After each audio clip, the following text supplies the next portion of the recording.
Ei, você aí, deixa eu adivinhar. Você consegue estudar todo o conteúdo, você entende a teoria, mas na hora de fazer exercício, você se trava todo e não consegue fazer nem sequer um exercício, principalmente se você pega um exercício um pouco mais difícil. Cara, então faz o seguinte, nessa videoaula eu vou te mostrar como que você responde uma questão da FUVEST, o vestibular da USP, uma questão que não é simples. Eu vou te mostrar que você é sim possível de responder uma questão apenas com a base da química, nada muito complexo, tudo bem? Então faz o seguinte, você vai seguir até o final do vídeo e vai conseguir aprender como resolver essa questão maravilhosa, beleza? Então bora pro vídeo, vamos aprender. Bom dia, boa tarde, boa noite ou boa madrugada para você aí de casa que tá me assistindo, seja muito bem-vindo ou bem-vinda a mais um vídeo aqui do canal. E hoje a gente vai dar continuidade a essa playlist maravilhosa, essa playlist incrível que eu tô preparando de graça para você, que é a playlist de Química Básica. E bem, nesse vídeo ele vai ser totalmente virado para resolução de um exercício, mas se você acha que é um exercício qualquer, aquele exercício fácil de ser resolvido, cara, você pode estar um pouco enganado, sabe por quê? Porque esse exercício, ele foi muito bem selecionado, é um exercício da FUVEST, e para quem não sabe, a FUVEST é o vestibular próprio da USP, exatamente, da Universidade de São Paulo. Então faz o seguinte, vai ser um vídeo muito rápido, eu já vou pedir aqui, caso se você não for inscrito, se inscreva aqui por favor no canal para não perder nenhum vídeo, deixe seu like e seu comentário, que isso me ajuda muito. É de graça para você, mas para mim me ajuda bastante, tudo bem? Então faz o seguinte, eu vou colocar o exercício na sua tela e a gente vai responder ele juntos. Bem pessoal, então como eu disse, daqui é um exercício da FUVEST e vamos lá. Ó, qual dos seguintes procedimentos é o mais indicado quando se quer distinguir entre uma porção de água destilada e uma solução de água açucarada, sem experimentar o gosto? Bem pessoal, então presta atenção em dois pontos. Ele fala que você vai ter uma água destilada, ele também fala que você vai ter uma solução de água açucarada. Primeiro ponto que a gente tem que saber, pelo menos, é o quê? Que é uma água destilada. Para você que não sabe, a água destilada é uma água que tem todo um processo de separação por trás, que ela separa os sais minerais, tudo bem? Então nessa água ela já está separada dos sais minerais, mas ele está separado 100%? Não, ele não está separado 100%, ele está próximo a 100%, mas não 100%. Então a gente não pode dizer que ela é uma água exatamente pura, porém, a gente pode dizer que ela é uma água com alto teor de pureza, tudo bem? Porque se a gente comparar, por exemplo, a água destilada com a água que você tem acesso na torneira da pia da sua cozinha, a água destilada, ela vai ter um grau de pureza muito maior em relação àquela água do que? Da sua cozinha, aquela água que sai da torneira da sua casa, ok? Então quando a gente pensa por esse ponto, a água destilada, ela tem um grau de pureza muito elevado em relação à água da torneira da sua casa. Entretanto, tem que ressaltar que ela não é uma água extremamente pura, tudo bem? Por quê? Porque vai ter sim um pouco de sais minerais ainda lá. E quando a gente fala de solução de água açucarada, já não tem mais o que complicar, né? Aí todo mundo já sabe que é o quê? Basicamente você tem a água e você jogou o açúcar, ou seja, virou uma água doce. Isso daqui é muito simples. E alguns pontos também que a gente tem que relevar agora é o quê? Que a água destilada e a água açucarada, ela vai apresentar um aspecto muito parecido. Então, pela visualização, a gente não vai conseguir já distinguir qual que é a água destilada e qual que é a água açucarada, tudo bem? Então é o seguinte, então pela visão a gente já não consegue distinguir. E o exercício falou pra gente que não vale distinguir pelo sabor, porque senão ficaria muito fácil. A água destilada, ela não tem sabor, enquanto a água açucarada, ela tem um sabor doce, tudo bem? Então ficaria uma maneira muito simples de você conseguir distinguir. Mas como ele falou que isso não vale, a gente vai ler as alternativas e eu vou checar junto com você se as alternativas elas são válidas pra gente conseguir fazer essa distinção entre essas duas águas ou se ela não é válida, tudo bem? Então vamos para a alternativa A. Bem pessoal, então a gente está aqui, olha, a alternativa A fala o seguinte, filtrar os líquidos. E aí é algo muito simples, pessoal. O processo de filtração ele é resumido dessa seguinte maneira, mas antes de explicar como ele funciona, você já tem que saber o seguinte, que um processo de filtração, como o próprio nome já diz, ele vai filtrar aquele líquido. E se ele vai filtrar aquele líquido, você precisa não ter só o líquido. Para ocorrer uma filtração eficiente, primeiro ponto que tem que ser o quê? Tem que respeitar o seguinte ponto, olha, tem que ter um líquido e também tem que ter um precipitado, porque se a gente joga aqui, olha, o líquido nesse funil, ele simplesmente vai passar e cai aqui no nosso recipiente. Entretanto, se eu tenho aqui um líquido com precipitado, o que é um precipitado? É aquele sólido que não foi dissolvido pelo solvente. E aí o que a gente faz? A gente tem que saber aqui, olha, e aqui a gente vai ter um negócio que a gente chama de suporte universal, e ele vai estar prendendo aqui uma argola. E nessa argola a gente vai posicionar um funil. E nesse funil, aqui no meio dele, a gente coloca um negocinho que chama o quê? Exatamente, é chamado de filtro, papel de filtro.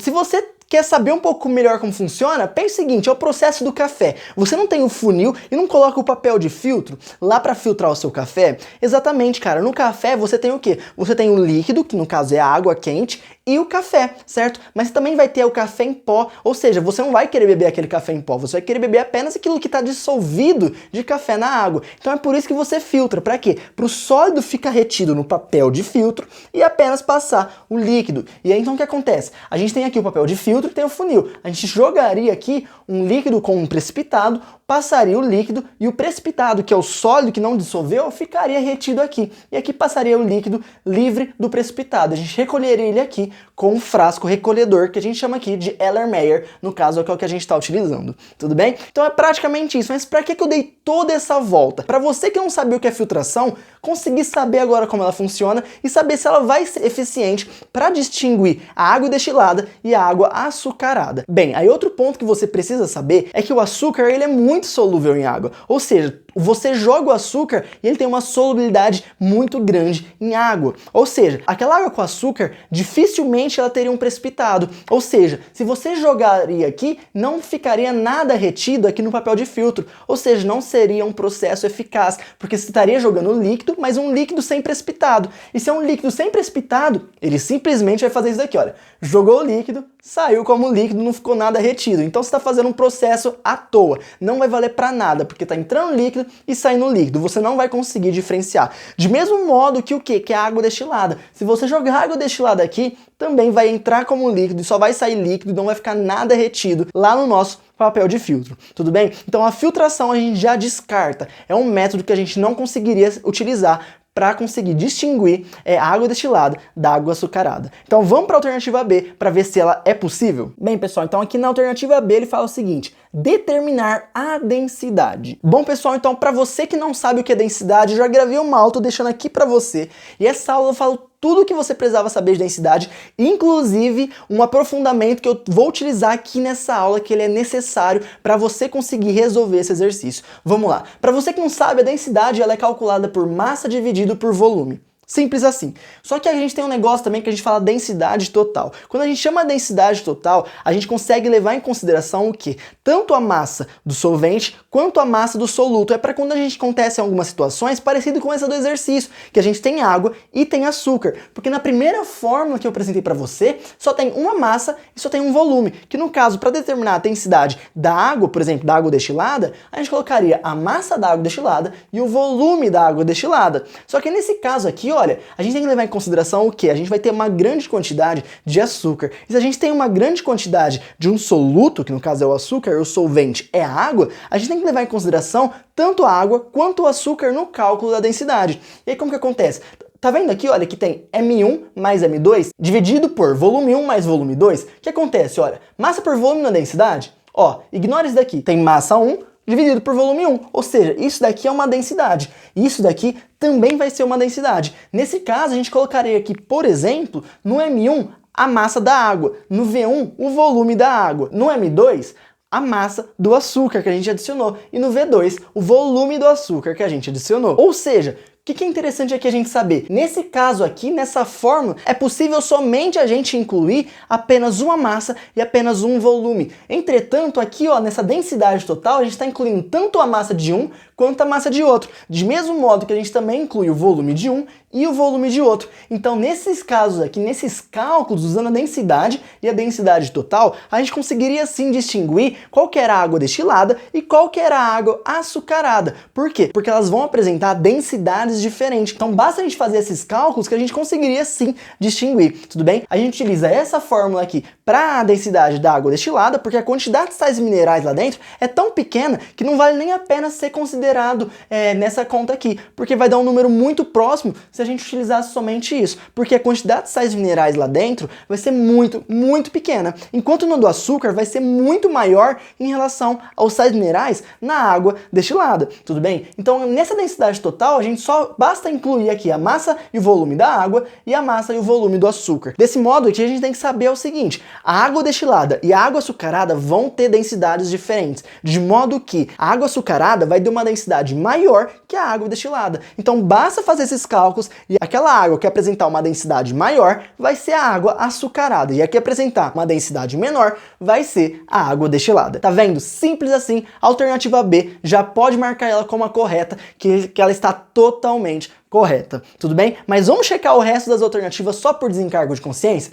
Vamos ler a C? Bem, pessoal, então a C ela fala o seguinte pra gente: medir a condutividade elétrica. Bem, pessoal, mais um conhecimento que você já precisaria ter para resolver esse exercício é o quê? Saber o que é condutividade elétrica. O que é condutividade elétrica? Pensa bem, você vai ter o líquido lá, que nesse caso é a água, e aí quando você descarrega uma corrente elétrica lá, se ela conseguir transitar naquele meio, se ela conseguir passar naquele meio, você conseguiria o quê? Você conseguiria medir aquela corrente elétrica, tudo bem? Se ela não passasse, você não conseguiria medir. Mas como que a gente sabe, olhando só de maneira teórica, sem medir na prática, se ela passa ou não? Pela formação de íons. Para quem não sabe, íons é isso daqui, olha, tá vendo? São átomos carregados tanto positivamente como também pode ser carregados negativamente. Então o que acontece? A gente tem que ficar atento a essa parte. Se forma íons, a gente consegue sim passar uma corrente elétrica lá.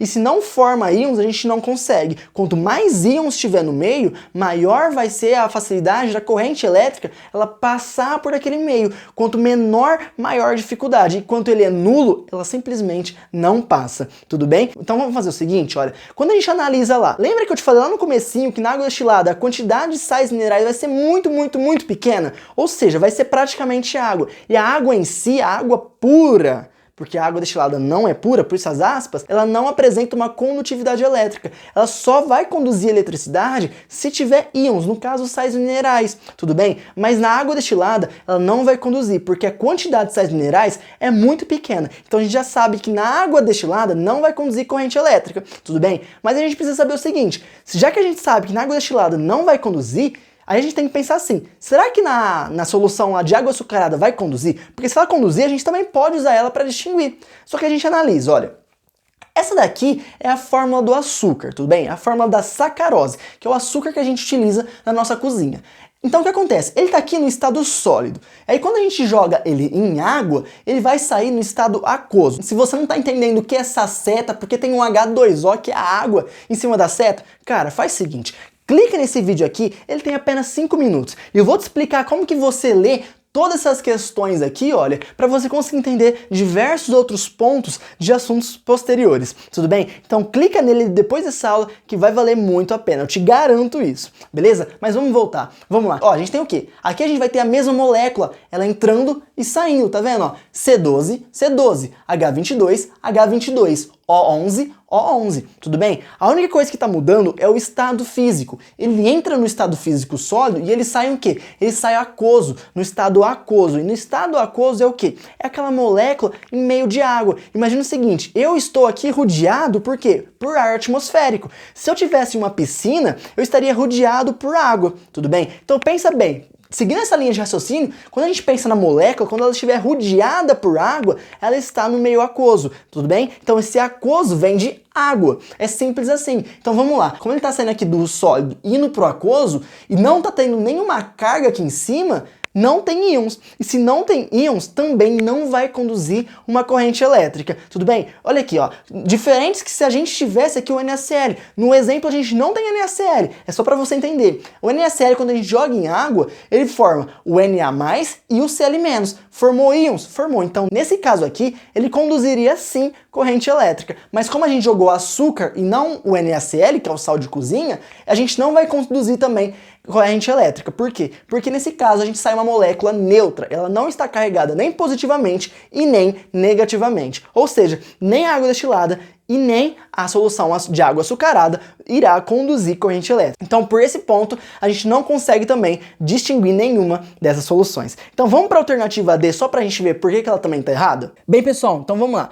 Usar papel tornassol. Bem, pessoal, então papel tornassol a gente já tem que saber que ele é utilizado para medição de pH. A gente tem aqui a molécula entrando no estado sólido e saindo no estado aquoso. E não teve nenhuma alteração. Ou seja, eu não vou aprofundar muito porque não é necessário tanto conhecimento de pH para resolver essa questão. Mas a gente já consegue afirmar que nesse caso não vai ter uma alteração no pH, tudo bem? E se não tem uma alteração no pH, o papel tornassol ele não poderá ser utilizado de maneira para distinguir a água destilada e a água açucarada. açucarada, tudo bem? Vamos para a última alternativa só para ver também porque ela tá errada? Vamos lá, pessoal, olha, alternativa E, decantar os líquidos. Bem, pessoal, então como ele tá falando aqui de decantar os líquidos, o que a gente tem que saber? Quando a gente decanta, a gente tem que lembrar do processo de decantação. E aqui a gente tem um funil de decantação. Nesse caso, a gente consegue entender como vai funcionar esse processo. Vamos lá. A gente tem aqui o funil de decantação, de modo que vai ter dois líquidos misturados, certo? E esses líquidos, a gente já tem que saber que ele vai formar uma mistura heterogênea. Por que uma mistura heterogênea? Se você não sabe o que é mistura heterogênea,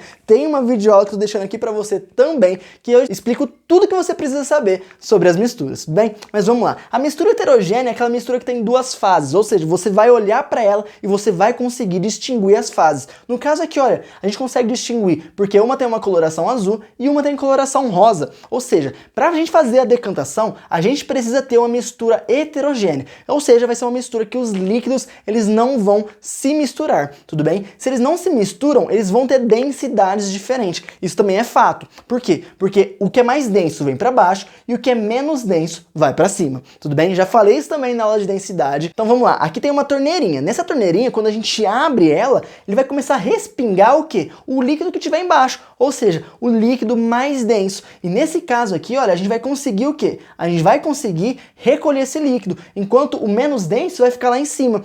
Aí você pode pensar, ah, esse método aí então tá correto, porque o Bruno já falou pra mim lá, nessa parte aqui na alternativa B, que as densidades vão ser diferentes. Exatamente, elas vão ser sim diferentes. Porém, você tem que lembrar o seguinte, elas não vão formar uma mistura heterogênea. Se você pega água açucarada e adiciona água destilada, cara, sabe o que vai acontecer? Você simplesmente vai ter aquela solução de água açucarada e você vai diluir ela com água destilada. Então não vai ter nenhuma alteração. Só vai acontecer o seguinte, vai fazer uma solução de água açucarada mais diluída, porque você adicionou mais água.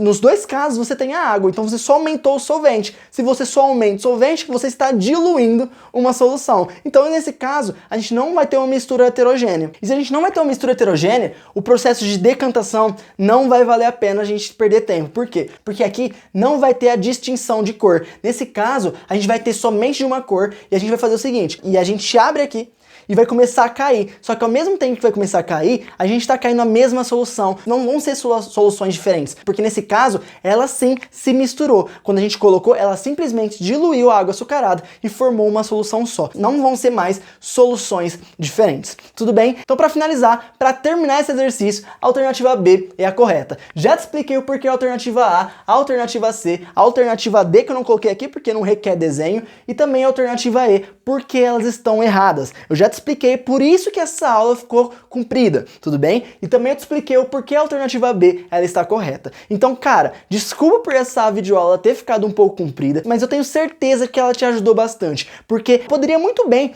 ter parado aqui, ó, falado pra você, ah, a alternativa B tá certa, faz isso que tá tudo certo. Só que o que acontece? Você poderia ter ficado em dúvida o porquê as outras estariam erradas. E aí o que acontece? Eu expliquei desde o zero cada um dos processos para você conseguir aprender de fato o porquê elas estavam erradas. Então é por isso que a aula ficou comprida. E eu peço desculpas mais uma vez. Mas cara, eu tenho certeza que valeu a pena, vai. E se valeu a pena, se essa aula te ajudou, eu peço que você também me ajude. Se você ainda não é inscrito ou inscrita aqui no canal, se inscreva aqui por favor, deixe seu like, ative o sininho de notificação na inscrição e deixe seu comentário. Cara, isso me ajuda demais. Você não tem ideia. É de graça para você, não custa nada, é apenas alguns cliques. Mas para mim, valoriza muito meu trabalho e ajuda muito o YouTube a me divulgar cada vez mais, tudo bem? Mas é o seguinte, eu não quero que você saia dessa videoaula e vá fazer alguma coisa aleatória. Cara, vamos aprender um pouco mais. É tão simples aprender. Olha só, nesses minutinhos que você passou comigo, você aprendeu diversos pontos. Então faz o seguinte, eu vou deixar uma playlist aqui pra você, olha,